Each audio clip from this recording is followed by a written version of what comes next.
মানুষের ইতিহাসে শুরু থেকেই আল্লাহ সুবহানাহু ওয়া তাআলা তার কিছু বান্দাকে বিশেষ মর্যাদা দিয়েছেন। তারা আল্লাহর প্রিয় বান্দা, যাদের বলা হয় আউলিয়ায়ে কেরাম।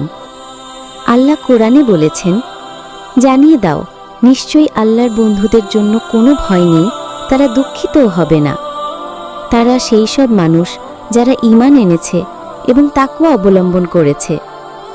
সূরা ইউনুস ৬২-৬৩। আল্লাহর বন্ধুরা দুনিয়ার লোভ, শয়তানের ধোঁকা এবং মানুষের ক্ষণস্থায়ী প্রশংসা থেকে মুক্ত থেকে কেবল আল্লাহর সন্তুষ্টি অর্জনের জন্য জীবন কাটিয়ে দেন। তাদের মধ্যে এমনও আছেন যাদের জীবনে আল্লাহর কুদরতের আশ্চর্য নিদর্শন প্রকাশ পেয়েছে। আজ আমরা শুনব তেমনই দুইজন আউলিয়ার ঘটনা। একটিতে দেখা যাবে আল্লাহর উপর ভরসা রাখলে কিভাবে বনের সিংহ শান্ত হয়ে যায়, আরেকটিতে দেখা যাবে তাকওয়া কিভাবে শয়তানের সবচেয়ে বড় প্রলোভনকেও পরাস্ত করে। প্রথম ঘটনার কাহিনী শুরু হয় এক নির্জন বনে।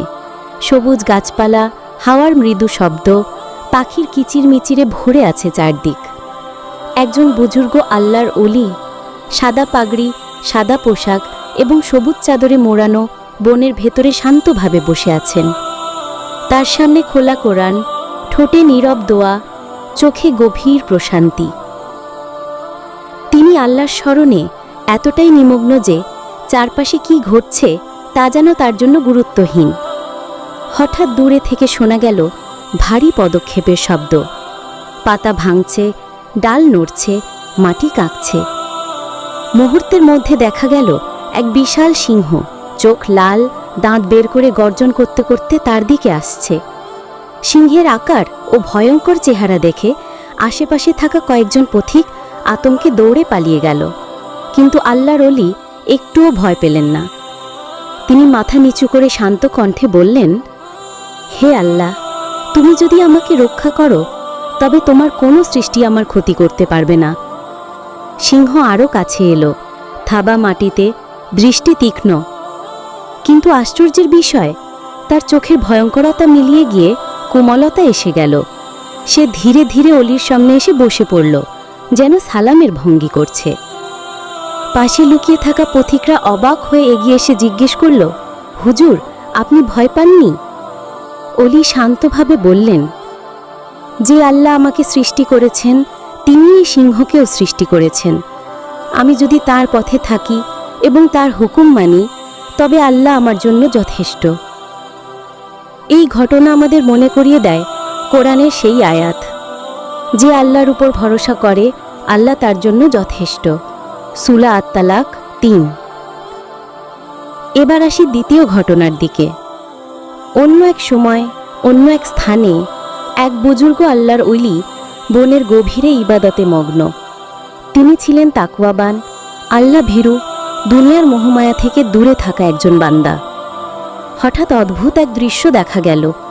আগুনের শিখার ভেতর থেকে এক ভয়ঙ্কর অবয়ব বেরিয়ে এলো। তার চোখ জ্বলছে, মুখে ধূর্ত হাসি। সে আর কেউ নয়, শয়তান। শয়তান বলল, তুমি সারা জীবন ইবাদত করছো, কিন্তু দুনিয়ার কোনো আনন্দ উপভোগ করছো না কেন? আমি তোমাকে এমন এক নারী পাঠাচ্ছি যার সৌন্দর্যে তুমি মুগ্ধ হবে আর তার সাথে জীবন উপভোগ করবে। কিছুক্ষণের মধ্যেই এক রূপসী নারী এসে দাঁড়ালো। তার গায়ে ঝলমলে পোশাক, হাতে পানির কলস, চোখে গভীর মাদকতা, ঠোঁটে হাসি। সে কোমল কণ্ঠে বলল, হুজুর, আমি পথ হারিয়ে ফেলেছি, আপনি কি আমাকে সাহায্য করবেন? আল্লাহর ওলি সঙ্গে সঙ্গে দৃষ্টি নিচু করলেন এবং বললেন, হে বোন, আমি আমার চোখ ও হৃদয়কে আল্লাহর জন্য পবিত্র রেখেছি। যদি সত্যি পথ হারিয়ে থাকো তবে আল্লাহর দিকে ফিরে যাও। নারী হঠাৎ থেমে গেল, তারপর কেঁদে ফেলল। সে আসলে শয়তানের পাঠানো এক প্রলোভন ছিল, কিন্তু তাকওয়া ও ঈমানের শক্তির সামনে সেই ফাঁদ মুহূর্তের মধ্যেই ভেঙে গেল। শয়তান ক্রোধে চিৎকার করে বলল, তুমি আমাকে হারালে, কিন্তু মনে রেখো আমি তোমার চারপাশে ঘুরতেই থাকব। অলি তখন সেজদায় পড়ে কাঁদতে কাঁদতে বললেন, হে আল্লাহ, তুমি আমাকে তোমার পথে দৃঢ় রাখো, যেন আমি কোনো দিন নফসে বা শয়তানের কাছে পরাজিত না হই। হাদিসে রাসূলুল্লাহ সাল্লাল্লাহু আলাইহি ওয়াসাল্লাম বলেছেন, দুনিয়া মিষ্টি ও সবুজ, আর আল্লাহ তাতে তোমাদের পরীক্ষা করবেন।